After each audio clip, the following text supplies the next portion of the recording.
कि असीं मनुखी जो नहीं आए। दूजी किस्म देश का लोग तो अफगानिस्तान वाले भी हैगे ने, ईरान इराक के भी हैगे ने, सीरिया वाले भी हैगे ने, जिन्हां दी किस्मत इन्नी माड़ी लिखी कि रोज बंब धमाके च मारे जाते हैं। लोग कनेडा वाले भी हैगे ने, France Germany Japan Italy Germany जिन्हां दे स्वर्ग वांगू लोग रहते हैं।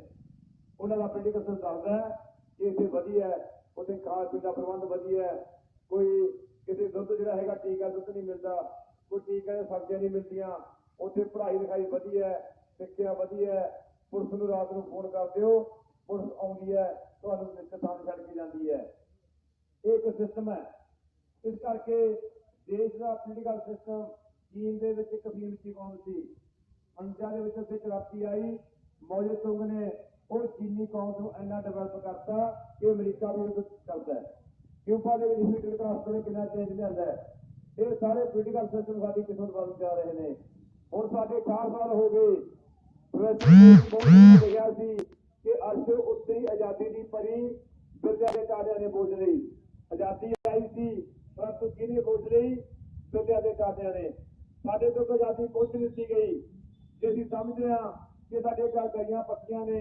असीं समझदे हां कि साडे कोल स्कूल ने, साडे हस्पताल ने, ਵੀਰੋ जेकर अंग्रेज होंदे इन्ने ਤਾਂ फिर भी बन जाने सी। आ लैंड फिर चलती है 1901 की बनी हुई है। 1901 के बने हुए रेलवे स्टेशन अज तक कामयाब ने, 1901 के बने हुए अज तक कोठियां कामयाब ने। उदों भी हस्पताल सी। मैं दातेवास तो रिटायर होया, एक बार दातेवास स्कूल की मैं हिस्ट्री लिखन लग गया, पूछन लग गया कि दातेवास स्कूल 1925 का बनया हुआ है, 1925 का। लेकिन उदों हस्पताल सी, उदों स्कूल सी, उस जमाने के मुताबिक। तो इस करके कोई मैं समझदा कि जिहड़ा विकास किया कोई उन्ना विकास नहीं हुआ जिन्ना पता होना चाहिए सी, जिन्ना जापान फ्रांस का होया। असीं बाहर भेजदे बच्चों को, कनेडा भेजदे, अमरीका भेजदे, माण महसूस करदा कि मेरा पुत्त अमरीका गया सी। असीं माण महसूस करदे कि मेरा पुत्त कनेडा गया होया है, पर किते कनेडा के मापिਆਂ ने यह माण महसूस किया कि मेरा पुत्त पंजाब गया होया। किते उन्होंने कहा कि मेरा पुत्त इंडिया जा रहा है, कोई महसूस नहीं करता क्योंकि मेरा सिस्टम बेईमान है, उसे सिस्टम ईमानदार चलिया हुआ है, टेक्निकल सिस्टम है, विज्ञानिक सिस्टम है। इस करके सानू ये सिस्टम बदलना पऊगा, ये सिस्टम बदलना पऊगा। कुदरती अनलकीली साडा किस्मत जिहड़ी हैगी है वो अनपढ़ां दे सहारे ते आ गई, वो बादलों के सहारे चली गई, वो कैप्टन सहारे चली गई, जिन्होंने राजनीति को अपने हित वास्ते वरत्या, अपने परिवार वास्ते वरत्या। अज मुख्यमंत्री है बादल, उसका मुंडा उप मुख्यमंत्री है, 9 केंद्र च मंत्री है, मजीठिया का साला मंत्री है, आदेश प्रताप का जवाई मंत्री है, कैलमपुर का भाई मंत्री है, वाइस चेयरमैन ने। असीं पुरातन एक फ्यूडल सिस्टम रह रहे हैं, एक जगीरदारी सिस्टम रह रहे हैं जिथे कुटिया जाता लुटिया जाता है। अज साडियां कुड़ियां ठेके किहड़े बैठे ने, टैट पास किए हुए, बेरोजगार रफ्ता वाले, बेरोजगार SSA वाले, आंगनवाड़ी वर्कर, आशा वर्कर, किन्हां नाल धक्का होया। पंजाबी कबूती पिछले महीने की 27 तरीक को खबर पढ़ लो कि टैट पास किए हुए भी आंगनवाड़ियां ने कुड़ियां नूं ऐ कीता जा रहा जिवें एक पशु होवे, कि बांह फड़ रखिया ने, लत्तां फड़ रखिया ने। पंजाबी कानून के पहले पेज की खबर लगी है। जेकर अज भी यह सिस्टम चल रहा है तो मैं कहना लांत है जो प्रबंध नो जो लोग वोटा पा के यह सिस्टम पैदा करते हैं। इस करके मैं तुहानूं कहना भी किस्मत साडी इन्हां सच लिखी गई तां ही साडी किस्मत माड़ी होगी। सीवरेज पाया जा रहा है, दिखाया जाने बड़िया पैपा पाउण लगे, एडियां पैपा होंदियां ने, वो सारा पैसा खाता जा रहा है। दिल्ली के विच पुल बनना सी, सीधा नीचे 300 करोड़ का वो टेंडर पास हो गए, सरकार बदल गई, केजरीवाल की सरकार आ गई, कोई पुल 127 करोड़ का बनाता, 153 करोड़ एक पुल से बच गए, 153 करोड़ एक पुल से बचे नहीं। 5 पुलों विचों 350 करोड़ बचा के हैल्थ मैनेजमेंट देते कि दवाइयां फ्री कर दो। अज दिल्ली के सारिया दवाइयां फ्री ने, लेकिन आना कि जहां दवाई फ्री मिलती है, अगर दवाई ना मिले इस नंबर पर फोन करो। कोई भी यह डॉक्टर नहीं जो दिल्ली हस्पताल ना हो। हरेक स्पॉट डॉक्टर ने महल्ले महल्ले क्लीनिक खोल के डॉक्टर करते 212 टेस्ट फ्री ने, भावे ब्लड का है, यूरिन का है, सीटी स्कैन है, अल्ट्रासाउंड है, एक्सरे ने, सब फ्री ने। स्कूल ऐसे बनाते सही होटलों वर्गे मैंगो स्कूल ने लगा रखिया हुई ने। इस बारी सरकारी स्कूलों का रिजल्ट प्राइवेट स्कूलों का वधिया आया, ये रिकॉर्ड है। तो बेनती करते हैं कि ਗਿਆ ਨਵੀਂ ਸਰਕਾਰ ਆਉਂਦੀ ਹੈ ਮੋਦੀ ਦਾ ਕਲਪ ਹੈ ਫਿਰ ਵੀ ਅਰਵਿੰਦ ਕੇਜਰੀਵਾਲ ਨੇ ਉੱਥੋਂ ਬਣਾਤਾ ਅਸੀਂ ਚਾਹੁੰਦੇ ਹਾਂ ਕਿ ਉਹ ਜਿਹਾ ਸਿਸਟਮ ਪੰਜਾਬ ਪੈਦਾ ਹੋਵੇ ਅਰਵਿੰਦ ਕੇਜਰੀਵਾਲ ਨੂੰ ਬੇਨਤੀ ਕੀਤੀ ਉਹਨੇ ਪੰਜਾਬ ਨੂੰ ਚੁਣਿਆ ਪੰਜਾਬ ਦੇ ਗੋਆ ਦੋ ਮੁਲਕ ਚੁਣੇ ਨੇ ਗੋਆ ਦੀ ਵੋਟਾਂ ਪਈਆਂ ਨੇ ਪੰਜਾਬ ਦੀ ਪਈਆਂ ਨੇ ਪੰਜਾਬ ਦੇ ਵਿੱਚ ਮੈਂ ਤੁਹਾਨੂੰ ਵਾਅਦਾ ਕਰਦਾ ਵੀਰੋ ਕਿ ਪੰਜਾਬ ਦੇ ਮੈਂ ਬਲਾਡੇ ਹਸਪਤਾਲ ਗਿਆ ਬੇਟੇ ਦੇਖਿਆ ਗੋਹਾ ਦੇਖਿਆ ਬ੍ਰਿਜ ਦਾ ਕੋਈ ਡਾਕਟਰੀ ਨਹੀਂ ਸੋਹਣਾ ਏਸੀ ਲੱਗੇ ਨੇ ਗਿੱਟ ਗਿੱਟ ਕੇ ਬਸਾਈਆਂ ਪਈਆਂ ਨੇ ਮੈਂ ਸਮਝਦਾ ਕਿ ਜਦੋਂ ਬਾਦਲ ਉਹਦੀ ਵੋਟਾਂ ਮੰਗਾਉਂਦੇ ਨੇ ਤਾਂ ਕਿਸੇ ਦਿਹਾੜੇ ਦਾ ਵੋਟਾਂ ਮੰਗਦੇ ਸੰਗ ਨਹੀਂ ਆਉਂਦੇ ਉਹਨਾਂ ਨੂੰ ਕਿ 10 ਦੇ ਰਾਜ ਵਿੱਚ ਅਸੀਂ ਕੋਈ ਡਾਕਟਰ ਕੋਲ ਪੂਰੀ ਬੇਟਾ ਏਡੀ ਵੱਡੀ ਮੰਡੀਆਂ ਦੇ ਸਕੇ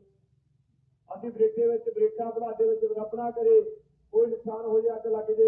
ਮੇਰਾ ਕਹਿੰਦਾ ਬੜਾ ਮੈਂ ਤੇ ਗੁਰਨੇ ਕਰਾਂ ਅੱਗ ਲੱਗੀ ਗਰੀਬ ਘਰ ਖੰਡਰ ਫੜ ਗਿਆ ਸਾਰਾ ਘਰ ਤਬਾਹ ਹੋ ਗਿਆ ਜੇ ਬਲਾਡੇ ਕਿਤੇ ਫਾਇਰ ਬ੍ਰਿਗੇਡ ਹੁੰਦਾ ਤਾਂ ਘੱਟੋ ਘੱਟ ਉਹ ਨੁਕਸਾਨ ਬਲਾਡੇ ਵਿੱਚ ਬਰੇਟੇ ਵਿੱਚ ਗੋਆ ਤਿੰਨ ਮੰਡੀਆਂ ਨੇ ਕੀ ਫਾਇਰ ਬ੍ਰਿਗੇਡ ਨਹੀਂ ਪਰ ਮੈਂ ਕਹਿਣਾ ਇਹ ਗੱਲ ਸਰਕਾਰ ਆਉਣ ਦਿਓ ਇੱਕ ਫਾਇਰ ਬ੍ਰਿਗੇਡ ਇਹਨਾਂ ਪਿੰਡਾਂ ਵਾਸਤੇ ਕਰਾਂਗੇ तो मैं दस रहा थी कि बेटे की कोई डॉक्टर नहीं गोवा की कोई डॉक्टर नहीं बलाडे से तीन डॉक्टर ने आम आदमी पार्टी दावा करती है इकरार करती है कि सरकार बनने तो बाद हरेक हस्पताल डॉक्टर पूरे होंगे 7-7 घट्टो घट पूरे बट एक भी दवाई एक भी पैसे की दवाई थोड़ा मुल्क की देनी पड़ेगी ना पर्ची फीस ना टेस्ट 212 टेस्ट फ्री होंगे एक भी दवाई ये दवाई कितने पर मैं जिम्मेवार हाँ दवाई 200 की है 500 की है भावें 400 की है साढ़े मावां बैठिया ने साढ़े बजुर्ग बैठे ने सारा बहुत सारा बजट पैसों की दवाइयां से लगता है स्कूलों को यह बना देंगे कमाल की गल है 1000 ग्रुप ही है 10 ग्रुप चलता सी चले नहीं 8 ग्रुप चलता कला कमर्स ग्रुप नहीं चलिया कोई वोकेशन ग्रुप नहीं चलिया मैं कह रहा तुम वोटा लेंदे काहदे वास्ते हो 10 साल का राज हो गया 68 साल की आजादी हो गई जे बेटे बेटा ਬਲਾਡੇ ਵਰਗੇ ਸਕੂਲ ਦੇ ਵਿੱਚ ਸਾਇੰਸ ਗਰੁੱਪ ਨਹੀਂ ਚੱਲਦਾ ਤਾਂ ਲਾਂਭ ਹੈ ਸਰਕਾਰ ਨੂੰ ਪਿਛਲੀ ਵਾਰੀ ਬਲਾਡੇ ਸਾਇੰਸ ਗਰੁੱਪ ਚੱਲਦਾ ਸੀ ਜਸਵੀਰ ਸਿੰਘ ਲੈਕਚਰਰ ਸਾਇੰਸ ਐਨ ਜਾ ਕੇ ਸਵੇਰੇ ਤੇ ਜਨਵਰੀ ਦੇ ਵਿੱਚ ਡੈਪੂਟੇਸ਼ਨ ਕਰਤਾ ਮਾਸਟਰ ਪੜਾਉਣ ਵਾਸਤੇ ਬੱਚੇ ਵਾਰਾ ਕਰਤੇ ਅਸੀਂ ਬਥੇਰਾ ਪੱਟੇ ਧਰਨੇ ਮਾਰੇ ਵੀ ਜਦੋਂ 2-3 ਮਹੀਨੇ ਰਹਿ ਗਏ ਮੈਡੀਕਲ ਨਾਨ ਮੈਡੀਕਲ ਦੇ ਬੱਚਿਆਂ ਵਾਸਤੇ ਪੜ੍ਹਾਈ ਨਹੀਂ ਹੁੰਦੀ ਘੱਟੋ ਘੱਟ ਇਸ ਹਫ਼ਤੇ ਮਹੀਨੇ ਦੇ ਵਿੱਚ ਜਨਵਰੀ ਮਹੀਨੇ ਵਿੱਚ ਇੱਕ ਲੈਕਚਰਰ ਫਿਜ਼ਿਕਸ ਨੂੰ ਸਾਡੇ ਵਿੱਚ ਨਾ ਬਾਇਓ ਦਾ ਉਹ ਸਾਡੇ ਵਿੱਚ ਸਕੂਲ ਚੋਂ ਬਾਹਰ ਭੇਜ ਕੇ ਮਾਸਟਰ ਪੜਾਉਣ ਲੱਗਾ ਇਹ ਤੁਹਾਡੇ ਵਾਸਤੇ ਬਹੁਤ ਵੱਡੀ ਬੇਇਨਸਾਫੀ ਹੈ ਬੱਚਿਆਂ ਦੇ ਨਾਲ ਕੋਈ ਨਹੀਂ ਸੁਣੀ ਉਹ ਅਪ੍ਰੈਲ ਦੇ ਵਿੱਚ ਆ ਕੇ ਡੈਪੂਟੇਸ਼ਨ ਕੈਂਸਲ ਹੋਇਆ ਇਹਦਾ ਮਤਲਬ ਇਹ ਹੈ ਕੋਈ ਸਿੱਖਿਆ ਪਾਲਿਸੀ ਨਹੀਂ ਆਮ ਆਦਮੀ ਪਾਰਟੀ ਸਪਸ਼ਟ ਤੌਰ ਤੇ ਕਹਿੰਦੀ ਹੈ ਇਕਰਾਰ ਕਰਦੀ ਹੈ ਕਿ ਸਾਰੇ ਸਕੂਲਾਂ 'ਚ ਪੂਰੇ ਮਾਸਟਰ ਹੋਣਗੇ ਦਿੱਲੀ ਦੀ ਤਰਜ਼ ਤੇ ਤੁਹਾਨੂੰ ਵੀਰੋ ਇੱਥੇ ਮਾਸਟਰ ਬੈਠੇ ਨੇ ਮੇਰੇ ਵੀਰ ਤੁਹਾਨੂੰ ਪਤਾ ਕਠਾਰੀ ਕਮਿਸ਼ਨ 'ਚ ਲਿਖਿਆ ਸੀ ਕਿ 26% ਬਜਟ ਹੋਣਾ ਚਾਹੀਦਾ ਹੈ ਸਾਡਾ 7% ਬਜਟ ਹੈ ਪੰਜਾਬ ਦਾ ਸਿੱਖਿਆ ਦੇ ਵਿੱਚ ਦਿੱਲੀ ਸਰਕਾਰ 29 ਸਟੇਟ ਨੇ 6 ਕੇ ਯੂਟੀ ਨੇ ਇਹਨਾਂ ਦੇ ਵਿੱਚੋਂ ਦਿੱਲੀ ਸਰਕਾਰ ਸਾਨੂੰ ਇਹੀ ਜਿਹੀ ਸਰਕਾਰ ਹੈ ਜਿੱਥੇ 23% ਬਜਟ ਕੱਲਾ ਸਿੱਖਿਆ ਵਾਸਤੇ ਜਾਰੀ ਕੀਤਾ ਗਿਆ 23% ਬਜਟ ਪੰਜਾਬ ਦੇ ਵਿੱਚ ਵੀ ਐਡਾ ਵੱਡਾ ਬਜਟ ਜਾਰੀ ਹੋ ਜਾਊਗਾ ਵੀ ਕਿਸੇ ਵੀ ਸਕੂਲ ਦੇ ਵਿੱਚ ਕੋਈ ਅਧਿਆਪਕ ਨਹੀਂ ਹੋਣ ਰਹਿਣਗੇ ਜੋ ਅਧਿਆਪਕਾਂ ਕੋਲੋਂ ਹੋਊਗਾ ਸਾਡੇ ਅਧਿਆਪਕਾਂ 'ਚ ਘਾਟ ਨਹੀਂ ਹੈ ਇਹ ਰੌਲਾ ਪਾਉਂਦੇ ਨੇ ਕਿ ਅਧਿਆਪਕ ਪੜਾਉਂਦੇ ਨਹੀਂ ਜੀ ਐ ਨਹੀਂ ਕਰਦੇ ਮੈਂ ਵੀ ਪ੍ਰਿੰਸੀਪਲ ਰਿਹਾ ਤੌਰ ਤੇ ਕੰਮ ਕੀਤਾ ਹੈ ਮਾਸਟਰ ਤੌਰ ਤੇ ਕਰ ਜੀਪੀਟੀ ਮਾਸਟਰ ਰਿਹਾ ਪੰਜਾਬ ਦੇ ਵਿੱਚ ਸਾਰੇ ਕੁਆਲੀਫਾਈਡ ਮਾਸਟਰ ਨੇ ਪੜਾਉਣ 'ਚ ਕਮੀ ਨਹੀਂ ਤੁਹਾਡੇ ਸਿਸਟਮ 'ਚ ਕਮੀ ਹੈ ਜਾਣ ਬੁੱਝ ਕੇ ਸਾਡੇ ਅਧਿਆਪਕਾਂ ਨੂੰ ਬਦਨਾਮ ਕੀਤਾ ਜਾ ਰਿਹਾ ਹੈ ਇੱਥੇ ਰਾਮਸਾ ਦੇ ਟੀਚਰ ਨੇ ਮੰਨ ਲਓ ਬੇਸਿਕ ਪੇ ਤੇ ਲਾਂਤ ਇਸ ਗੱਲ ਦੀ ਹੈ ਕਿ ਪੰਜਾਬ ਵਰਗਾ ਅਮੀਰ ਸਟੇਟ ਅੱਜ 21ਵੇਂ ਨੰਬਰ ਤੇ ਆ ਚੁੱਕਿਆ ਹੈ 10,300 ਤੇ ਉਹ ਮਾਸਟਰ ਰੱਖ ਰਹੇ ਨੇ 30 ਲੱਖ ਰੁਪਇਆ ਲੱਗਦਾ ਡਾਕਟਰ ਬਣਾਉਣ ਵਾਸਤੇ 30 ਲੱਖ ਰੁਪਇਆ ਪਰ ਡਾਕਟਰ ਜਦੋਂ ਲੱਗੂਗਾ 15,600 ਤੇ ਉਹ ਵੀ ਕਿਤੇ ਲਾਉਂਦੇ ਨੇ ਕਣਕਵਾਲ ਕਿਤੇ ਲਾ ਦੇ ਫਰੀਦ ਕੇ ਲਾ ਦਿੰਦੇ ਨੇ ਭਲਾ ਐਡਾ ਘਟੀਆ ਪ੍ਰਬੰਧ ਨਹੀਂ ਹੋ ਸਕਦਾ ਕਿ 15,600 ਤੇ ਜਦੋਂ ਕਿ ਸਾਡੇ ਆਮ ਜਿਹੜੀ ਬੇਸਿਕ ਪੇ ਹੈ ਮੈਂ ਨਹੀਂ ਕਹਿੰਦਾ ਕਿ ਚਪੜਾਸੀਆਂ ਤਨਖਾਹ ਘੱਟ ਹੋਣੀ ਚਾਹੀਦੀ ਹੈ ਮੰਨ ਲਓ ਸਾਡੇ ਸੂਬੇ 25,000 ਲੈਂਦਾ ਡਾਕਟਰ 15,600 ਲੈਂਦੇ ਨੇ ਸੋ ਇਸ ਕਰਕੇ ਆਮ ਆਦਮੀ ਪਾਰਟੀ ਨੇ ਇਹ ਅਰਵਿੰਦ ਕੇਜਰੀਵਾਲ ਨੇ ਪੂਰਾ ਬਲੂ ਪ੍ਰਿੰਟ ਤਿਆਰ ਕੀਤਾ ਹੋਇਆ ਹੈ ਕਿ ਡਾਕਟਰ ਪੂਰੇ ਹੋਣਗੇ ਹਰੇਕ ਸਕੂਲ 'ਚ ਮਾਸਟਰ ਪੂਰਾ ਹੋਊਗਾ ਅਸੀਂ ਦਾਅਵੇ ਨਾਲ ਕਹਿੰਦੇ ਹਾਂ ਕਿ 2019 ਦੇ ਵਿੱਚ ਜਦੋਂ ਅਸੀਂ ਪਾਰਲੀਮੈਂਟ ਦੀਆਂ ਵੋਟਾਂ ਮੰਗਣ ਆਵਾਂਗੇ ਉੱਥੋਂ ਤੁਸੀਂ ਅੱਧੇ ਬੰਦੇ ਤੁਹਾਡੇ ਤੁਸੀਂ ਪ੍ਰਾਈਵੇਟ ਸਕੂਲਾਂ 'ਚੋਂ ਹਟਾ ਕੇ ਆਪਣੇ ਬੱਚੇ ਸਰਕਾਰੀ ਸਕੂਲ ਦਾਖਲ ਕਰਾਓਗੇ ਇਹ ਸਿਸਟਮ ਪੈਦਾ ਕਰ ਦਾਂਗੇ ਅਸੀਂ ਦਿੱਲੀ ਦੀ ਤਰਜ਼ ਤੇ ਮਾਵਾਂ ਵਾਸਤੇ ਸਾਡੇ ਬਜ਼ੁਰਗਾਂ ਵਾਸਤੇ ਅਰਵਿੰਦ ਕੇਜਰੀਵਾਲ ਜੀ ਨੂੰ ਅਸੀਂ ਮਿਲੇ ਕਿ ਤੁਸੀਂ ਦਿੱਲੀ 'ਚ 2500 ਪੈਨਸ਼ਨ ਦੇ ਰਹੇ ਹੋ ਪੰਜਾਬ 'ਚ ਤੁਸੀਂ 2000 ਦਾ ਐਲਾਨ ਕੀਤਾ ਹੈ ਇਹ ਦਰਿਆਂਤ ਹੈ ਉਹ ਕਹਿੰਦੇ ਚਾਹੀਦਾ ਕਿ ਸੀ ਮੈਂ ਪੰਜਾਬ 'ਚ 2500 ਪੈਨਸ਼ਨ ਕਰੋ 2500 ਪੈਨਸ਼ਨ ਰੁਪਈਆ ਸਾਡੀ ਮਾਵਾਂ ਵਾਸਤੇ ਜਾਰੀ ਹੋਊਗੀ ਇਹਦੇ ਵਿੱਚ ਕੋਈ ਆਮਦਨ ਦਾ ਮਤਲਬ ਨਹੀਂ ਭਾਵੇਂ ਤੁਹਾਡਾ ਸ਼ੈਦਰ ਲੱਗਿਆ ਭਾਵੇਂ 20 ਕਿੱਲੇ ਜ਼ਮੀਨ ਦੇ ਨੇ ਬਜ਼ੁਰਗਾਂ ਦੀ ਪੈਨਸ਼ਨ ਬੁਢਾਪੇ ਕਰਕੇ ਹੁੰਦੀ ਹੈ, ਨਾ ਕਿ ਆਮਦਨ ਕਰਕੇ। 2500 ਪੈਨਸ਼ਨ ਇਹ ਰੱਬ ਨਾ ਕਰੇ ਕਰੋਪੀ ਹੋ ਜਾਏ, ਪ੍ਰਮਾਤਮਾ ਦੀ ਕੋਈ ਧੀ ਭੈਣ ਵਿਧਵਾ ਹੋ ਜਾਂਦੀ ਹੈ, 2500 ਰੁਪਏ ਵਿਧਵਾ ਪੈਨਸ਼ਨ ਤੇ 2500 ਰੁਪਏ ਅੰਗਹੀਣ ਪੈਨਸ਼ਨ। ਗਰੀਬ ਜਨਤਾ ਵਾਸਤੇ 51,000 ਸ਼ਗਨ ਸਕੀਮ, ਧੀ ਦਾ ਸਰਕਾਰ ਰੱਖਣ ਵਾਸਤੇ, ਜਿਹਦੇ ਘਰੇ ਧੀ ਜੰਮਦੀ ਹੈ, ਅਸੀਂ ਕਹਿੰਦੇ ਪੱਥਰ ਜੰਮ ਪਿਆ, ਉਹਨਾਂ ਨੂੰ ਭਰੂਣ ਹੱਤਿਆ ਰੋਕਣ ਵਾਸਤੇ 21,000 ਰੁਪਏ ਸ਼ਗਨ ਦੇਵਾਂਗੇ। 18 ਸਾਲ ਤੋਂ ਜਦੋਂ 2.5 ਲੱਖ ਰੁਪਇਆ ਹੋ ਗਿਆ, ਉਦੋਂ ਬਾਅਦ ਤੁਸੀਂ ਵਿਆਹ ਕਰ ਦਿਓ, ਗਾਹਾਂ ਭਰਾ ਲਿਓ ਭਾਵਾਂ। ਜਿੱਥੇ ਵਪਾਰ ਹੈ, ਮੈਂ ਪਹਿਲਾ ਦਿੱਲੀ ਹੈ ਸੂਬਾ ਜਿੱਥੇ ਇਨਸਪੈਕਟਰੀ ਰਾਜ ਬਿਲਕੁਲ ਖਤਮ ਕਰ ਕੀਤਾ ਜਾ ਚੁੱਕਿਆ ਹੈ। ਉੱਥੇ ਕੋਈ ਇੰਸਪੈਕਟਰ ਰੇਡ ਨਹੀਂ ਮਾਰਦਾ। ਰੇਡ ਰਾਜ ਦਾ ਟੋਟਲ ਖਾਤਮਾ ਹੋਣ ਜਾ ਰਿਹਾ 12 ਜਨਵਰੀ ਮਾਰਚ ਤੋਂ ਬਾਅਦ। ਜਿੱਦੇ ਸਹੁੰ ਚੱਕ ਲਈ, ਤੁਹਾਡੀ ਕਿਸੇ ਦੁਕਾਨ ਤੇ ਕਿਸੇ ਸ਼ੈਲਰ ਤੇ ਕੋਈ ਕਿਸੇ ਦੀ ਰੇਡ ਨਹੀਂ ਪਊਗੀ,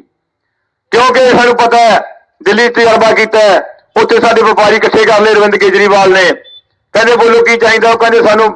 ਖਾਹ ਤੇ ਸਾਨੂੰ ਇੰਸਪੈਕਟਰ ਇਕੱਠੇ ਕਰਦੇ ਨੇ ਪੈਸੇ। ਚਲੋ ਪੈਸੇ ਖਜ਼ਾਨੇ ਜਮ੍ਹਾਂ ਕਰਾ ਦੋ, ਸਾਨੂੰ ਕੋਈ ਦੁੱਖ ਨਹੀਂ।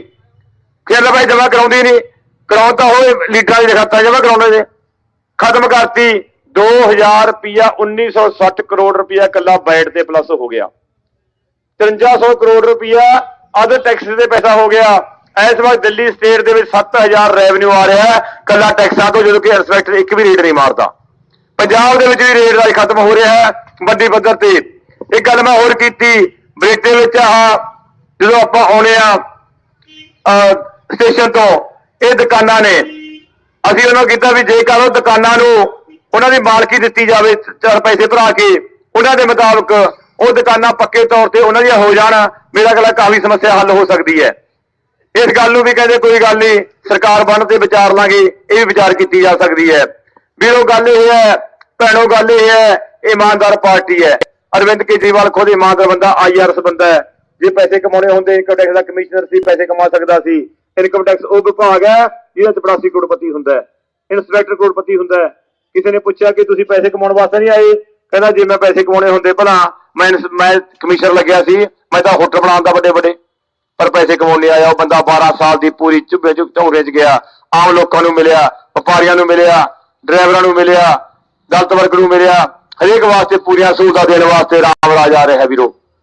ਇਹ ਰਾਜ ਇਹੋ ਜਿਹਾ ਆਊਗਾ ਜੇ ਤੁਸੀਂ ਦੇਖੋਗੇ, ਕੋਈ ਵੀ ਕਿਸੇ ਮਹਿਕਮੇ ਵਿੱਚ ਜਦੋਂ 5 ਪੈਸੇ ਮੰਗ ਜੇ, ਕਿਸੇ EO ਦਫ਼ਤਰ ਦੇ ਵਿੱਚ, ਕਿਸੇ BDO ਦਫ਼ਤਰ ਦੇ ਵਿੱਚ,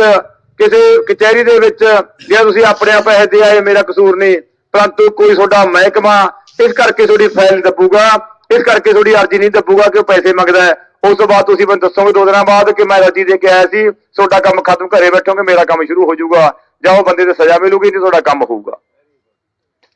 ਅਸੀਂ ਕੰਮ ਕਰਾਉਣ ਵਾਲੇ ਸਾਡੇ ਬੰਦੇ ਸਾਡੇ ਧੀ ਪੁੱਤ ਨੇ, ਪਰ ਅਸੀਂ ਦੱਸ ਦਾਂਗੇ ਉਹਨਾਂ ਨੂੰ ਵੀ ਮਿੱਤਰੋ ਪੈਸੇ